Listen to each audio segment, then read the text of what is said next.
जय हिंद साथियों, ये खबर खासकर उत्तर प्रदेश के सभी मतदाताओं से है। जी हाँ, जिस प्रकार से इस समय देश में हाहाकार मचा हुआ है, तमाम पार्टी जिसमें आम आदमी पार्टी भी हमारी शामिल है, और हम तो दिल्ली के चुनाव से ये कहते चले आ रहे थे कि ये वोट चोर गैंग, ये नरेंद्र मोदी चौथी फेल राजा और तड़ीपार के नेतृत्व में जिस तरीके से लोकतंत्र की हत्या कर रही है, हमारे मताधिकार का हनन कर रही है, वोट की चोरी कर रही है, ये सरासर जो है गलत है।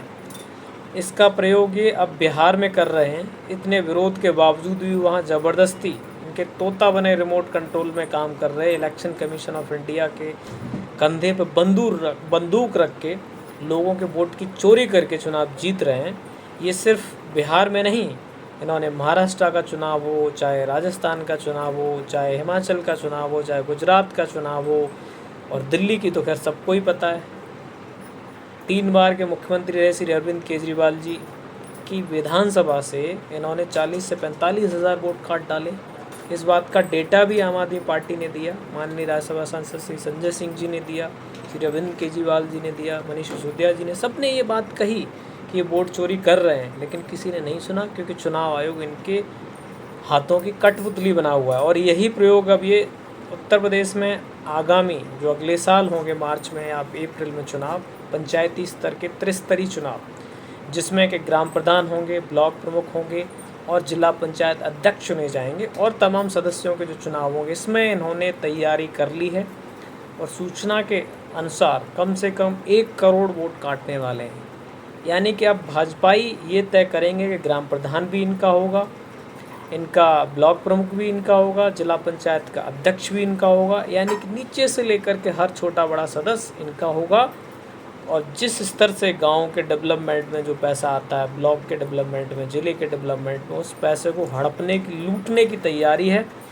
और जो मताधिकार का ब्रह्मास्त्र बाबा साहेब भीमराव अम्बेडकर जी ने दिया, जो हमारे संविधान ने दिया, जो इस लोकतंत्र ने दिया, उस पर ये जो है कड़ा प्रहार करने वाले हैं, उसको ख़त्म करने वाले हैं। आपसे आपके वोट का अधिकार छीनकर, आपके वोट की चोरी करके, और ये आपके ही पैसों की, आपके हक का जो पैसा आएगा विकास की, उसको लूट करने वाले, इस सब के खिलाफ आप सबको, उत्तर प्रदेश के साथियों को उठ खड़ा होना होगा। और ये लड़ाई हो सकता है सड़क से लेके संसद, संसद से लेके सुप्रीम कोर्ट तक लड़नी पड़े। इसमें आपको पीछे नहीं हटना है। अगर आप आज हट गए तो आपकी आगामी पीढ़ियां गुलाम हो जाएंगी। आप अपनी पीढ़ियों से नज़र मिला के कैसे बात करेंगे, ये आपको सोचना पड़ेगा। क्यों? क्योंकि ये जिस तरीके से शिक्षा पर चाबुक चला रहे हैं, सरकारी स्कूलों पर ताला ठोक रहे हैं, सरकारी ठेके खोल रहे हैं, युवाओं को नशे में डुबो करके शिक्षा से वंचित कर देना चाहते हैं, इस सब के खिलाफ हम सबको एक खड़ा होना पड़ेगा और अपने वोट को बचाना पड़ेगा। अगर आपकी वोट की ताकत रहेगी तो इनको भगा पाएंगे। इसलिए उत्तर प्रदेश के साथियों, एक लंबी लड़ाई के लिए जो आपके सामने आने वाली है, जो बिहार में चल रही है, जो पूरे देश में चल रही है, वोट चोरी की, जो हर गली से ये गूंज रहा है, क्या गूंज रहा है कि गली गली में शोर है और मोदी वोट चोर है।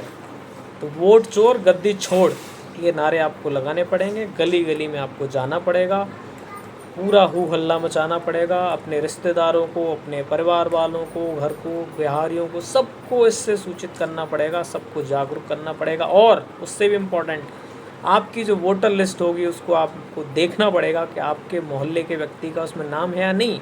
ऊपर से ना देखें कि 340 वोट थे तो वो हैं कि नहीं, अंदर घुस के उसमें देखिए कौन नया चेहरा है, उसका विरोध कीजिए, उसके खिलाफ साक्ष्य पेश कीजिए, ज़िले में जाइए, डीएम से मिलिए, उसके बाद आगे भी जाइए। तो ये सब आपको बड़ी ही स्मार्टता के साथ, बड़े ही एक्टिवनेस के साथ ये आपको करना पड़ेगा। अगर आप ऐसा नहीं करेंगे तो आपके वोट को आपको आँखों के सामने आपके जाने से पहले पोलिंग पर डाल दिया जाएगा और आप कुछ नहीं कर पाएंगे। तो इसके खिलाफ एक लंबी लड़ाई के लिए आप लोग तैयार हो जाइए। इस पूरी लड़ाई में आम आदमी पार्टी की का एक कार्यकर्ता, एक नेता, चाहे वो श्री अरविंद केजरीवाल जी हों, चाहे मनीष सिसोदिया जी हों, चाहे श्री संजय सिंह जी उत्तर प्रदेश के प्रभारी, और हमारे बड़े भाई राज्यसभा सांसद वो हों, हम सब आपके साथ हैं, पूरे देशवासियों के साथ हैं। और हम सुनिश्चित करेंगे कि इस लड़ाई में हम आपकी उसके साथ पूरी भागीदारी दें, कंधे से कंधा मिला के चलें और ये सुनिश्चित करें कि आपके वोट के अधिकार को छीना ना जाए। तो आप सबको अब इस महत्वपूर्ण लड़ाई के लिए आगे आना पड़ेगा। इस लड़ाई को आपको लड़ना पड़ेगा अपनी पीढ़ियों को बचाने के लिए, इस देश को बचाने के लिए, लोकतंत्र को बचाने के लिए, संविधान को बचाने के लिए। धन्यवाद।